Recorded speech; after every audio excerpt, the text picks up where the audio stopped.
Hi, and welcome back to another episode of India Roundup. My name is Paloma Quadras with the top business news making headlines this week. Reliance puts Rs 25,000 crore bet on bright future for retail.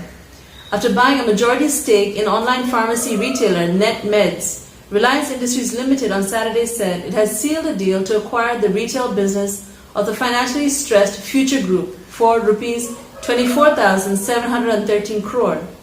This transaction has been in the works for months and will fortify RIL's retail play. Future will first combine its various entities across grocery retail, apparel retail, supply chain, logistics, infrastructure, and consumer products manufacturing with Future Enterprises, and then sell the retail and wholesale businesses covering the Big Bazaar hypermart chain, Easy Day grocery stores, central malls, and the brand factory fashion discount outlets to Reliance Industries Limited. India's premium smartphone market grew 18%. Samsung leads with 37% share. Even though the lockdown with the shortage of components due to the COVID-19 pandemic, the smartphone shipments of the premium segment above Rs 25,000 grew 18% year-on-year in the first half of 2020. The top three players in the premium smartphone segment continue to be Samsung, Apple, and OnePlus, according to Anandapriya Singh at Industry Intelligence Group, who said that the segment grew owing to a strong consumer demand and good supply-side dynamics. Jubilant FoodWorks looking to scale up smaller-sized Dunkin Donuts. Jubilant FoodWorks has piloted a smaller-sized kiosk model for the coffee and baked goods chain in the country and is evaluating opportunities to scale up through the new format. The company said that the Dunkin Donuts it had piloted a low capital expenditure, small kiosk-based model serving a combination of beverages, donuts, and simple foods, with faster payback due to low rent and smaller format. These smaller format stores are 100 to 200 square feet kiosks, and the company said it is focused on scaling up Dunkin Donuts brand in the country. When business is on your mind, you are on our mind.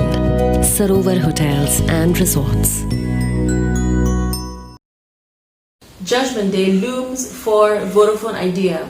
Vodafone Idea, which was once India's largest telecom services provider, stands on the edge. On one side is a chance to shrug off recent misfortunes and consolidate its non-inconsiderable resources. And on the other side is a swift, near-certain descent into insolvency. If things go as expected, the Supreme Court bench hearing the crucial AGR liabilities case will deliver its verdict before September 2nd. The question to be answered: should license holders such as Bharti Airtel and Vodafone Idea be allowed more time to pay off their remaining dues? Vodafone India Limited's cash reserve stands at just about Rs 3,450 crore as of June 2020, which is rather puny besides the 50,400 odd crore that it currently owes the Department of Telecom. Accenture to lay off thousands of employees in India. Several thousands of Accenture employees in India are set to leave after its appraisal cycle. Out of its 5 lakh employees, Accenture has 2 lakhs of its employees in India. Accenture is looking to cut at least 5% of its global workforce, and if that percentage is applied to India, it could affect about 10,000 employees. Accenture has seen its revenue collapsing following the global COVID-19 pandemic and grew a mere 1.3% in the last quarter. And now, some of the top headlines in brief. India allows Brookfield's $3.4 billion purchase of Reliance unit. India's government has approved Brookfield Asset Management Inc.'s proposal to acquire a 252 billion rupees, $3.4 billion stake in a trust that manages the wireless infrastructure of the nation's biggest mobile phone service provider. Alibaba puts India investment plan on hold amid China tensions. Amid souring business relations and rising political tensions between the two nations, China's Alibaba Group has put a hold on its plans to invest in Indian companies.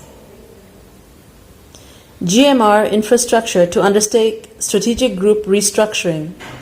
GMR Infrastructure has unveiled a strategic group restructuring involving the demerger of non-airport vertical businesses as part of its efforts to simplify the corporate holdings structure. Ikea cuts prices in Indian market by 1/3. Swedish furniture chain Ikea is revamping its Indian strategy by slashing prices by 1/3 and sourcing more from the local market. India's beer market may see acquisitions, entry of new players despite COVID-19, says United Breweries.